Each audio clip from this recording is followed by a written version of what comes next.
Chhattisgarh CM की उप सचिव सौम्या चौरसिया, इन पर ईडी ने क्यों कसा शिकंजा? सौम्या चौरसिया को क्यों कहते हैं सुपर सीएम? छत्तीसगढ़ के मुख्यमंत्री भूपेश बघेल के साथ तस्वीरों में नजर आ रही ये महिला इन दिनों जबरदस्त ढंग से चर्चाओं में छाई हुई हैं। ये छत्तीसगढ़ की वरिष्ठ प्रशासनिक अधिकारी हैं और मुख्यमंत्री भूपेश बघेल की उप सचिव भी हैं। लेकिन खबर ये नहीं, खबर तो ये है कि इन पर ईडी या प्रवर्तन निदेशालय ने नजरें तरेर ली हैं। इन पर आरोप लगाया गया है कि ये कथित अवैध वसूली और जमीन से जुड़े करप्शन में कथित तौर से लिप्त हैं। इन्हीं आरोपों के चलते इन्हें गिरफ्तार कर लिया गया है। इनकी गिरफ्तारी के बाद छत्तीसगढ़ में अफसरशाही चर्चाओं में आ गई है, क्योंकि सौम्या चौरसिया वो अधिकारी हैं जो बेहद चर्चित और बहुत प्रभावशाली मानी जाती रही हैं। छत्तीसगढ़ ब्यूरोक्रेसी में सौम्या चौरसिया का रुतबा ऐसा रहा है कि इन्हें कुछ लोग सुपर सीएम तक कहने लगे थे।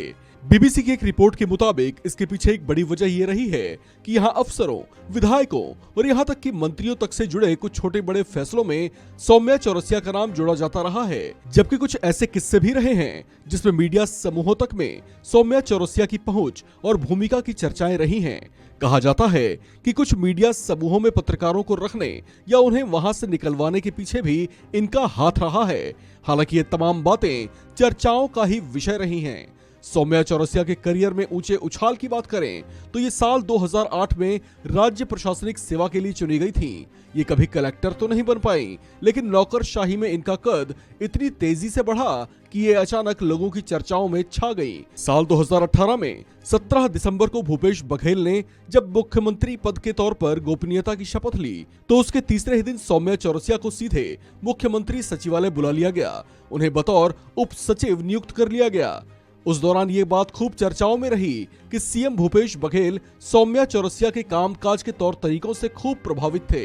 कहा जाता है कि सीएम बघेल के विधानसभा क्षेत्र पाटन में एसडीएम और साल 2011 से 16 के बीच उनके गृह जिले दुर्ग में अलग अलग पदों पर नियुक्ति के दौरान शानदार काम करने के कारण वो भूपेश बघेल की नजरों में छा गई थी। लिहाजा जब बघेल सीएम बने तो सौम्या का कद भी बढ़ता चला गया। चर्चाओं के मुताबिक सीएम सचिवालय में नियुक्ति के सिर्फ 1 महीने के भीतर ही उन्होंने अपनी ऐसी पकड़ बना ली थी कि उनकी जानकारी के बिना कोई फाइल या चिट्ठी नहीं निकल सकती थी। यहाँ तक कि ये अपनी नियुक्ति के दौरान वरिष्ठ आईएएस अधिकारियों तक को दिशा निर्देश देने लगी थी।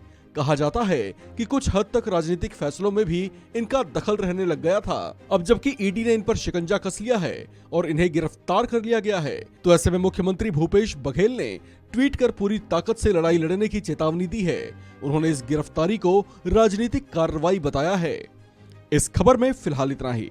बाकी अपडेट्स के लिए बने रहिए वन इंडिया हिंदी के साथ।